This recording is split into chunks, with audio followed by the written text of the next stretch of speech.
3,500 meters. It's 34 efforts. We have 3 ditches along here, and this is the second of the 3 ditches. It's 8 feet across the base. It's almost 5 feet tall.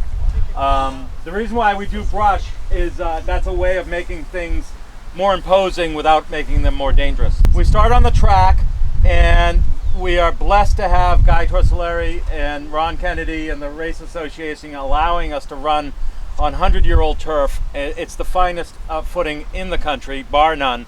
So they go around the track, they do some things where it's not very difficult, it gets them on their feet, it gets the horses feeling really good about themselves, so that when they come to here, they've got all the confidence, you've put all the deposits in the bank, and now we can take some withdrawals.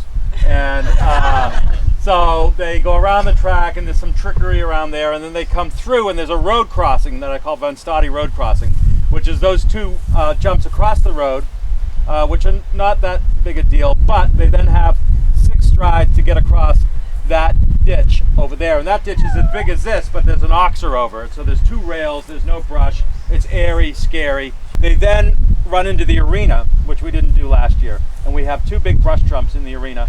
And the question itself is not very difficult, but the fact that you've got crowds and tents and show jumps, then you come out and there's a table on top of the hill, and then you come honking down to this big thing, and it's, whoa, yeah, I mean, it's a big jump.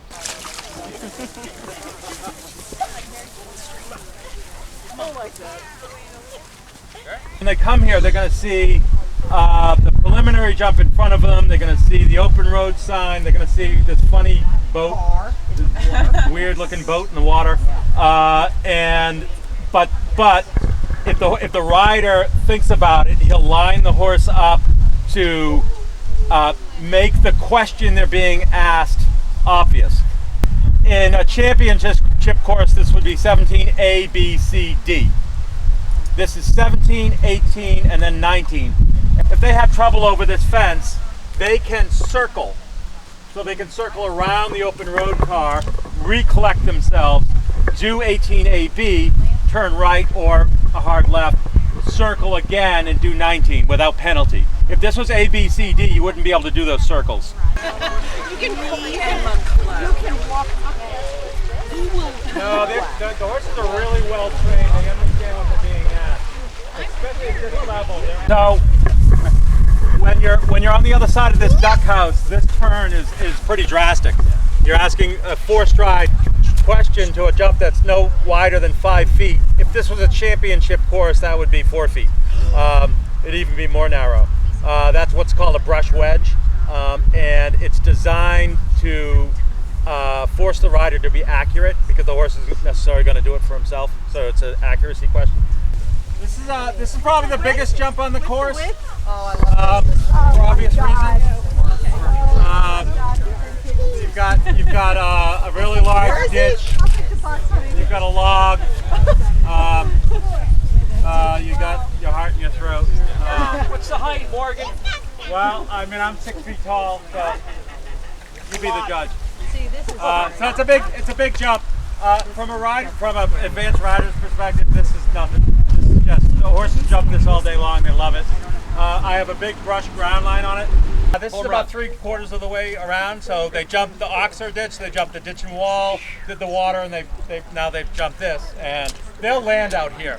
Yeah, they'll fly this. They'll all be going 500 meters a minute, and they'll land 8 feet away from this thing. They'll keep running. So very large oxer. You'll notice that there's flags at each corner. Again, the horse wants to know exactly what it's doing and what you like. So when you walk up to this, the logs kind of blend together. So you want to make sure that all corners of the fence are denoted so that the horse understands that it's got a spread. It sits on an arm, a hinge, and if the horse hits it, it breaks a pin and it rolls back, and the horse, it's designed, doesn't necessarily mean that the horse is not going to fall down, but it means the horse is not going to rotate. This is a big wide fence. You're coming up the hill, you've just had 2 gallop fences, you're confident again, but then I'm asking some trickery. So the riders can jump a little right, a little left, but the hay bales keep them on the line that I want them to go. So they have a choice one way or the other.